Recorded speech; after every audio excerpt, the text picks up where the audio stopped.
Shalom bagi kita semua. Pada ini saya akan mempresentasikan tentang dunia yang menderita. Dunia yang kita tinggali adalah ciptaan Tuhan yang indah dan teratur.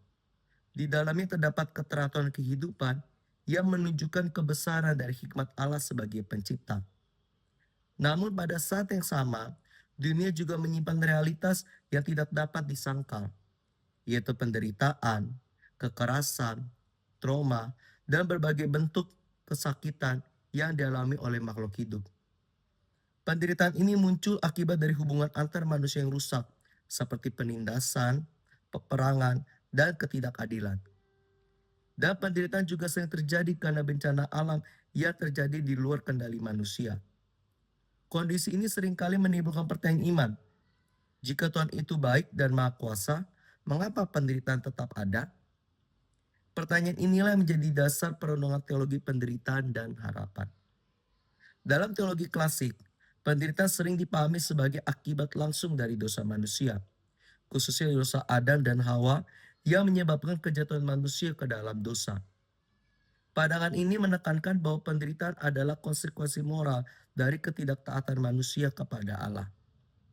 Namun jika dilihat lebih luas, penderitaan tidak dapat dipahami semata-mata sebagai akibat dosa manusia. Fakta menunjukkan penderitaan sudah ada jauh sebelum manusia hadir di bumi. Bukti-bukti seperti fosil purbakala dan catatan sejarah alam menunjukkan adanya kehancuran, kematian, dan proses alam yang keras sejak masa prasejarah. Hal ini menolong kita untuk melihat bahwa penderitaan juga merupakan bagian dari dinamika dunia ciptaan yang terus bergerak dan berbuah. Dengan demikian, penderitaan bukan hanya persoalan moral, tetapi juga realitas kosmis yang menyertai kehidupan di dunia. Diskursus tentang kemuliaan Tuhan. Seringkali kemuliaan Allah dipahami hanya sebagai sesuatu yang indah, agung, dan penuh kemenangan. Namun iman Kristen memperkenalkan pemahaman yang lebih dalam. Kemuliaan Allah juga dinyatakan melalui penderitaan, luka, dan salib Kristus. Yesus Kristus sebagai teladan utama iman, ia mengalami penolakan kesakitan dan akhirnya kematian Yesus di kayu salib. Melalui salib, Allah justru menyatakan kasih dan kemuliaannya yang sejati. Salib menjadi simbol bahwa Allah tidak jauh dari penderitaan manusia, tetapi hadir dan turut memikulnya. Oleh karena itu, jika Kristus sendiri mengalami penderitaan, maka penderitaan manusia bukanlah tanda ketiadaan Allah. Sebaliknya, penderitaan dapat menjadi bagian dari proses alamiah kehidupan di dunia yang indah, namun sekaligus penuh luka.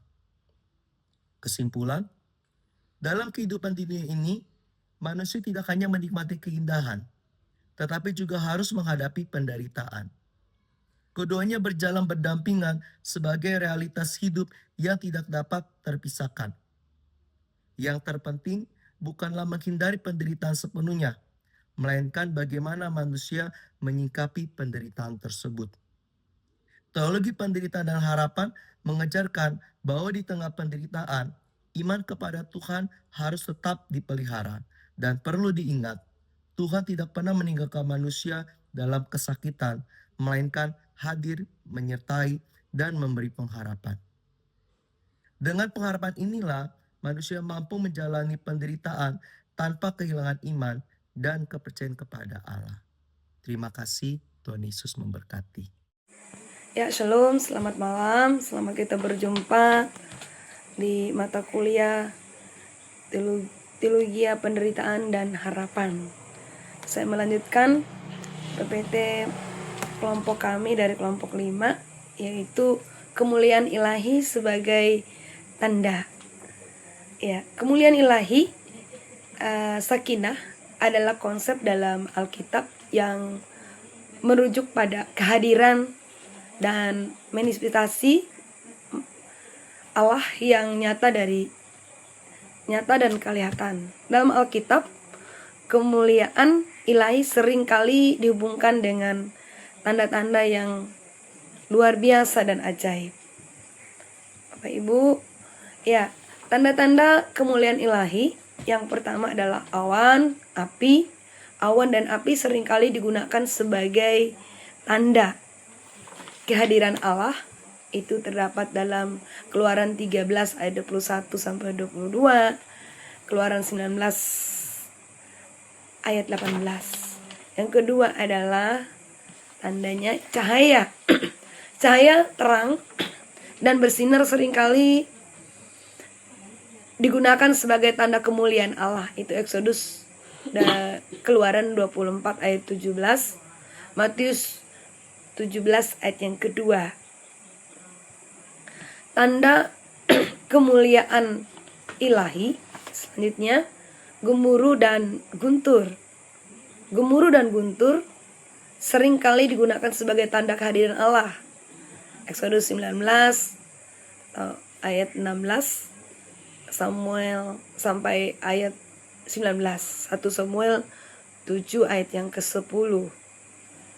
Selanjutnya angin ribut. Angin ribut seringkali digunakan sebagai tanda kehadiran Allah. Itu 1 Raja-Raja pasal 19 ayat 11 sampai 12, Kisah Rasul pasal 2 ayat 2.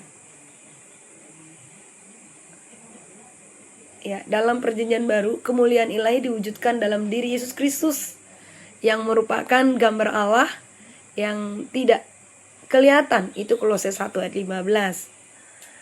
Transfigurasi. Yesus menunjukkan kemuliaan ilahinya dalam transfigurasi, yaitu Matius 17 ayat 1 sampai 13. Markus 9 ayat 2 sampai 13. Kebangkitan Yesus dari kematian merupakan manifestasi kemuliaan ilahi. Itu Roma 6 ayat 9, 1 Korintus 15 ayat 43. Ada penglihatan 3 lensa. Di sini penglihatan 3 lensa ini adalah konsep yang digunakan dalam teologi dan eskatologi untuk memahami Alkitab dan rencana Allah dalam 3 dimensi waktu, yaitu masa lalu, masa kini, dan masa depan. 3 lensa masa lalu, past lens, lensa masa kini, present lens, lensa masa depan, future lens. Ya. Bapak Ibu, selanjutnya eskatologi dan 3 lensa. Dalam 3 eskatologi, 3 lensa ini membantu kita memahami rencana Allah untuk masa depan, termasuk kedatangan kedua kalinya Yesus Kristus, penghakiman terakhir, kebangkitan orang mati, kehidupan kekal. Ya, demikian presentasi saya. Silakan teman-teman kami melanjutkan. Selamat malam. Salam Bapak Ibu, saudara-saudara sekalian yang dikasihi oleh Tuhan. Saya akan mempresentasikan tugas mata kuliah Teologi Penderitaan dan Harapan dengan tema kemuliaan ilahi sebagai tanda serta relasinya dengan keindahan dan kekaguman. Dalam hal ini dari bacaan dari halaman 10 sampai 13. Tulisan ini berangkat dari keyakinan bahwa istilah kemuliaan atau glory sering digunakan dalam teologi dan liturgi Kristen tanpa definisi yang jelas. Bahkan para teolog seperti Gordon Fee mengakui sulitnya mendefinisikan kemuliaan secara presisi.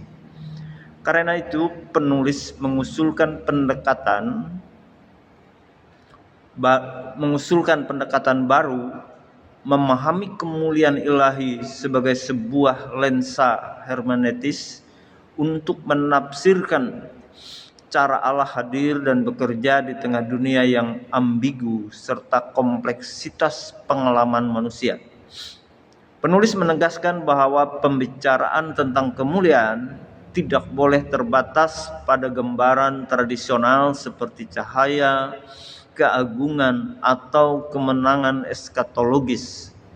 Sebaliknya, kemuliaan juga harus mampu mencakup realitas penderitaan, keheningan, ketidakhadiran Allah, dan pengalaman manusia yang rapuh.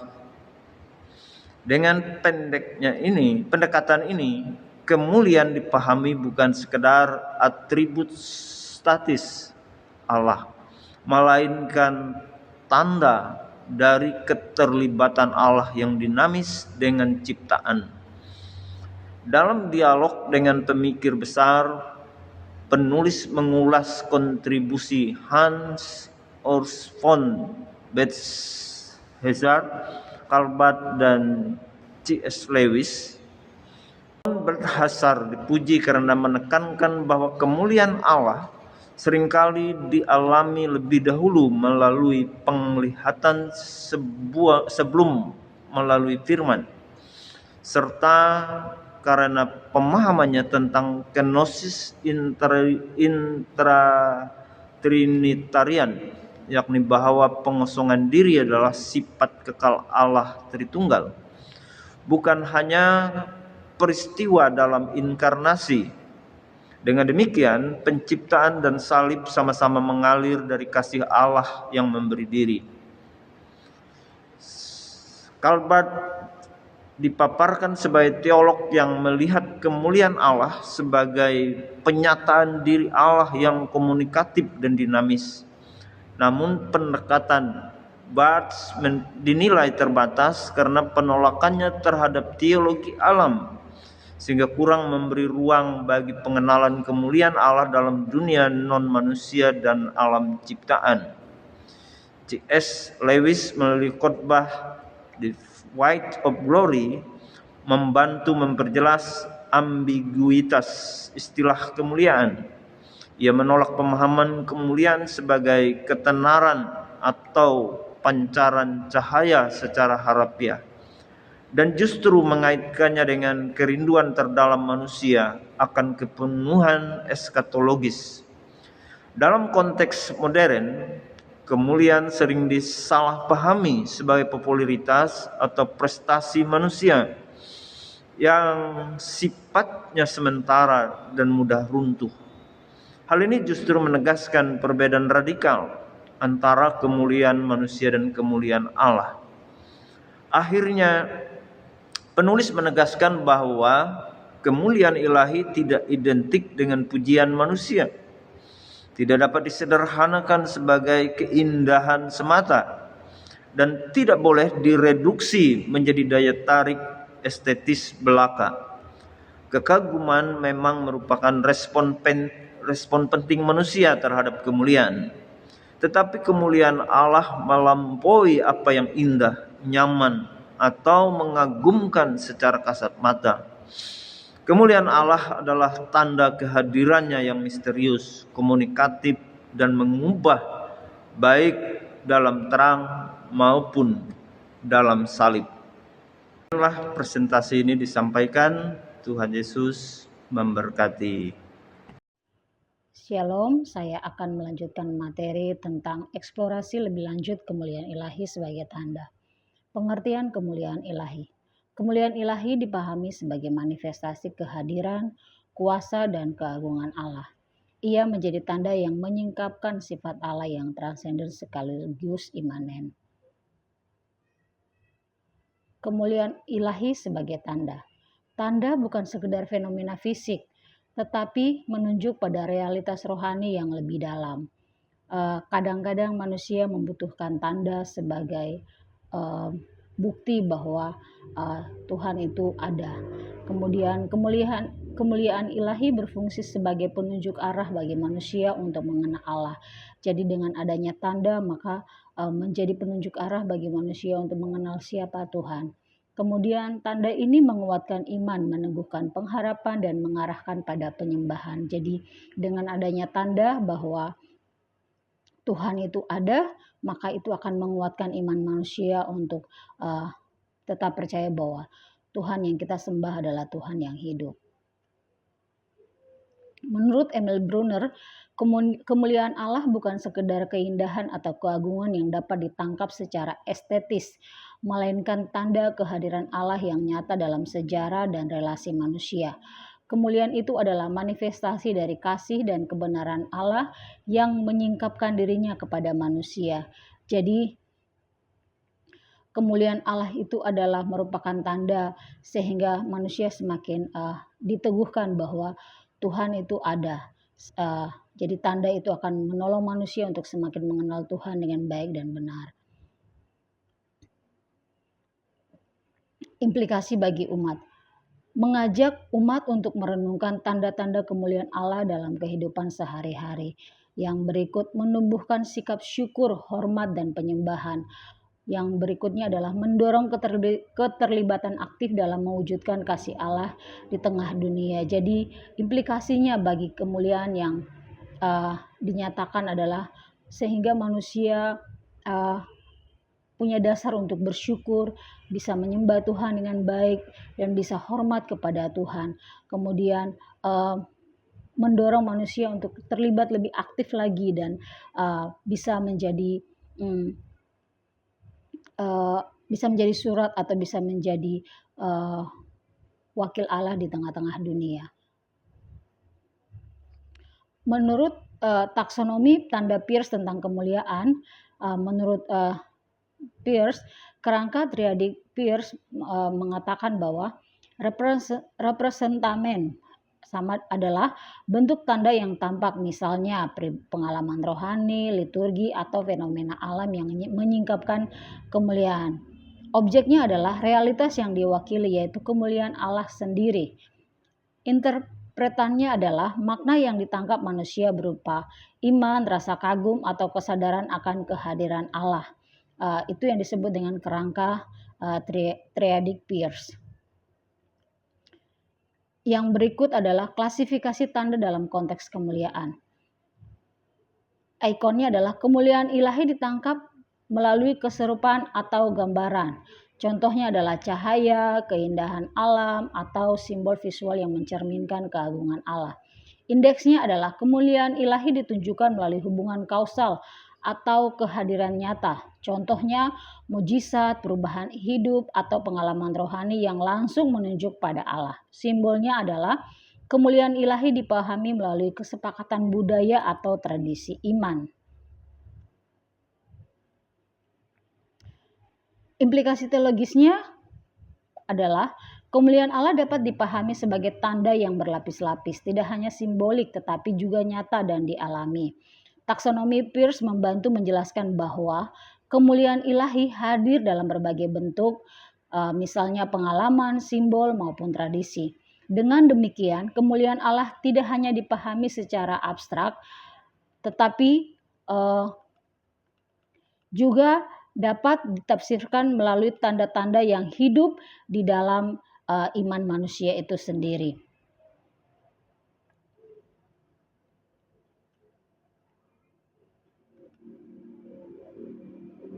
Demikian presentasi dari saya. Terima kasih. Tuhan Yesus memberkati. Ya, saya akan melanjutkan bagian terakhir dari bab 1 ini dari kelompok kami mengenai refleksi lebih lanjut tentang kemuliaan. Penulis memberikan beberapa tokoh dan saya ambil dari situ. Paul Ricoeur menyebutkan bahwa kemuliaan itu sangat berkaitan dengan manifestasi keilahian yang bersifat apofatik. Artinya atribut Allah yang maha kuasa dan maha tahu itu adalah atribut klasik dari ilahi. Nah, kemuliaan bukanlah pernyataan tentang atribut saja, melainkan tentang ketuanan atau ketuhanan Allah. Nah, Southgate selaku penulis juga menyebutkan dalam buku ini bahwa dalam studi tentang kemuliaan, penderitaan manusia itu adalah bagian dari ciptaan yang sungguh amat baik, yang atas eksistensinya Allah bertanggung jawab penuh. Artinya Allah dalam kitab suci, Alkitab yang kita temui sebagai umat Kristen itu bukanlah sekumpulan atribut filosofi saja yang rapi, melainkan Allah ada dalam segala dinamika inkarnasi dan penebusan dalam kehidupan manusia. Nah, R.S. Thomas dalam puisi Kalvarinya, The Musician, mengambil analogi konser Graceland pada tahun 76. Dia mengatakan bahwa sengsara Kristus membangkitkan perasaan yang sama dalam diri manusia, sehingga membuat manusia merenungkan secara jujur dan berupaya menanggung realitas seutuhnya yang mereka bisa. Nah, dalam memandang Kristus, kita melihat bahwa keburukan, distorsi, rasa sakit, dan pengabaian yang tampaknya seolah-olah bersifat intrinsik bagi kisah Kristiani.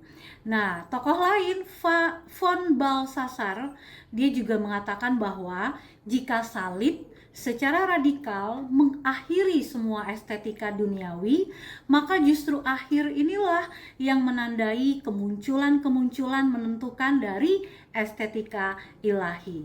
Nah, Garrett juga menyampaikan dalam buku karya Christian Southgate ini bahwa keindahan Tuhan itu ketepatan tindakan Sang Putra yang menjelma dalam roh terhadap kehendak Bapa.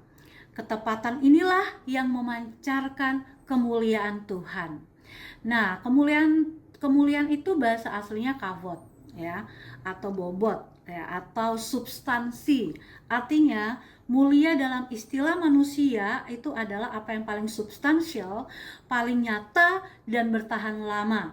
Tapi ada mulia dalam istilah ilahi adalah apapun yang menjadi tanda dari kedalaman realitas ilahi, puncak dari yang nyata yang menjadi misteri bagi kita. Nah, kemuliaan itu berbicara mengenai kekayaan wahyu dan kedalaman realitas tanpa harus gagal menggambarkan hakikat Tuhan. Kemuliaan bukan sekedar kekaguman atau ketakjuban semata. Kekaguman itu titik terekstrimnya ketakjuban, rasa hormat yang gentar, di mana emosi pendampingnya adalah rasa takut. Nah, kesimpulan dari bab 1 ini adalah yang pertama, kemuliaan itu sebagai tanda atau sign. Artinya, kemuliaan Tuhan itu bukan sekedar cahaya terang atau keindahan estetika semata, melainkan sebuah tanda yang menyingkapkan keilahian Tuhan, Godness of God, kepada ciptaannya. Yang kedua, pemisahan kemuliaan dari keindahan, artinya kemuliaan tidak selalu identik dengan kecantikan atau kesenangan. Tetapi kemuliaan juga bisa muncul dalam situasi yang berat atau membingungkan, bahkan tragis sekalipun, karena ia adalah tanda kehadiran Tuhan yang melampaui pemahaman manusia. Kesimpulan yang ketiga, 3 lensa hermeneutika itu sebagai kerangka kerja untuk melihat kemuliaan dalam dunia yang menderita. Keempat, kemuliaan adalah bobot kehadiran Tuhan yang menuntut respon dari manusia, baik itu pujian dalam bentuk kekaguman maupun ketekunan dalam penderitaan. Yang kelima, yang terakhir, jika kita ingin melihat kemuliaan Tuhan di dunia yang penuh penderitaan ini, kita harus berhenti mencarinya hanya di tempat-tempat indah dan mulai melihatnya sebagai tanda kehadiran Tuhan yang tetap ada bahkan dalam kegelapan. Terima kasih, Tuhan Yesus memberkati.